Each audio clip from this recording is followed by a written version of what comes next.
ఆంధ్రప్రదేశ్లో గత వారం 10 రోజుల నుంచి ఈ రాష్ట్రంలో ఉన్నటువంటి అధికారంలో ఉన్నటువంటి భారతీయ జనతా పార్టీ, తెలుగుదేశం, జనసేన కూటమి ప్రభుత్వం మీద కుట్ర చేయాలనేటువంటి ఒక ఉద్దేశంతో భారత ప్రధాని నరేంద్ర మోడీ గారి మీద, ముఖ్యమంత్రి చంద్రబాబు నాయుడు గారి మీద, ఉప ముఖ్యమంత్రి పవన్ కళ్యాణ్ గారి మీద ఉద్దేశపూర్వకమైనటువంటి వ్యాఖ్యలు చేయడం, రెచ్చగొట్టేటువంటి మాటలు మాట్లాడడం, అంతటితో ఆగకోకుండా ఆంధ్రప్రదేశ్లో కులాల మధ్య, మతాల మధ్య చిచ్చు పెట్టాలనేటువంటి ఒక ప్రయత్నం, కోట్ల మంది ఆరాధ్య దైవంగా ప్రేమించేటువంటి భగవాన్ శ్రీరామచంద్రుడి మీద, హిందూ ధర్మం మీద కుట్రపూరితమైనటువంటి వ్యాఖ్యలు జరుగుతున్నాయి. దీని వెనక ప్రధానంగా 4 రోజుల కింద అరెస్ట్ అయినటువంటి జోసెఫ్ అనేటువంటి ఒక వ్యక్తి, అతను పెద్ద ఎత్తున ఈ రాష్ట్రం మీద కుట్ర పన్నడం, హిందూ మతం మీద ద్వేషించడం, స్వామీజీలు, సన్యాసుల మీద, దేవాలయాల మీద దాడులు చేయాలని ప్రేరేపించినటువంటి విషయంలో ఈ మధ్య అరెస్ట్ కావడం జరిగింది.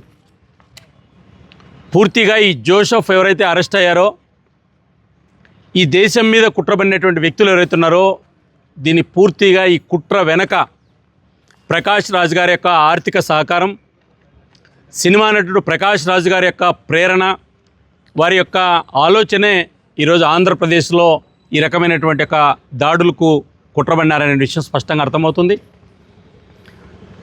నిన్న అరెస్ట్ చేసినటువంటి యొక్క జోసెఫ్కి సంబంధించిన విషయంలో గత వారం రోజులుగా ఆంధ్రప్రదేశ్, తెలంగాణలో అనేక మందికి ప్రకాష్ రాజ్ గారు ఫోన్లు చేయడం, ఆంధ్రప్రదేశ్ ప్రభుత్వం మీద ఉసికొల్పడం, ఈ దేశానికి వ్యతిరేకమైనటువంటి చర్యలు చేయడం అనేటువంటిది కొన్ని ఆడియోల ద్వారా కూడా దొరకడం జరిగింది. ప్రకాష్ రాజ్ గారు ఇది మొదటిది కాదు. గతంలో అనేక సందర్భాల్లో హిందూ సమాజాన్ని విచ్ఛిన్నం చేయడానికి, ఈ దేశానికి వ్యతిరేకంగా ఉమర్ ఖలీద్ లాంటి ఒక దేశద్రోహులు ఎవరైతే జైల్లో ఉన్నారో వాళ్ళకి మద్దతు ఇచ్చినటువంటి చరిత్ర ఆయనకుంది.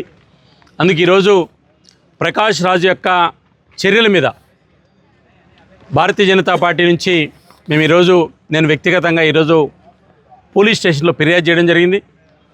తక్షణం ప్రకాష్ రాజ్ గారిని అరెస్ట్ చేయాలి, దేశద్రోహ సెక్షన్లు ఆయన మీద పెట్టాలని, ఆంధ్రప్రదేశ్లో జరుగుతున్న అలజడులకు మొత్తం కారణం ప్రకాష్ రాజ్ గారు మాత్రమే.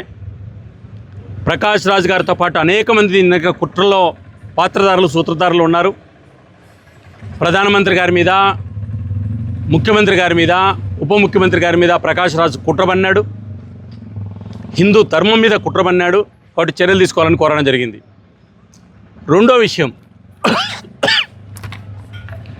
ఈరోజు అరెస్టు కాబడినటువంటి కొంతమంది దేశద్రోహులకు మద్దతు ఇస్తున్నటువంటి వైఎస్ఆర్ కాంగ్రెస్ పార్టీ, జగన్మోహన్ రెడ్డి గారు, సిపిఐ పార్టీకి సంబంధించి నారాయణ గారు, సిపిఎం పార్టీకి సంబంధించినటువంటి వెంకటేశ్వరరావు గారు, వైసీపీ, సిపిఐ, సిపిఎం పార్టీ హిందువులు ఇంత పెద్ద ఎత్తున దూషించినటువంటి, ఈ రాష్ట్రం మీద, దేశం మీద కుట్ర చేసేటువంటి వ్యక్తులు అరెస్టు చేస్తే మీరు మద్దతు ఇస్తున్నారంటే మీకు హిందువులంటే ఎందుకు కోపం, హిందూ సమాజం అంటే ఎందుకు కోపం, హిందూ దేవతలు అంటే ఎందుకు కోపం అని నేను అడుగుతున్నాను.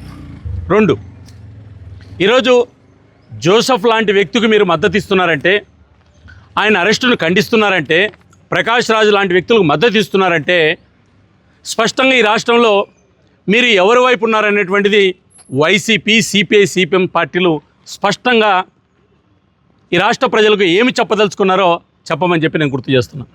ఇప్పటికైనా CPI party, CPM party, YSR Congress party, ఈ 3 పార్టీలు చేసిన తప్పుకు క్షమాపణ చెప్పి భవిష్యత్తులోనైనా సరే ఈ రకంగా దేశద్రోహులకు, ప్రకాష్ రాజ్ లాంటి విచ్ఛిన్నకర శక్తులకు, లేదా ఈ దేశం మీద, ఈ రాష్ట్రం మీద దాడి చేయాలనేటువంటి వ్యక్తులకు, ఏకంగా ప్రధానమంత్రి, ముఖ్యమంత్రి, ఉప ముఖ్యమంత్రి లాంటి ఒక వ్యక్తులకు కాదు, పదవులకు గౌరవం ఇవ్వమని చెప్పి నేను ఈ 3 పార్టీలు కూడా గుర్తు చేస్తున్నా.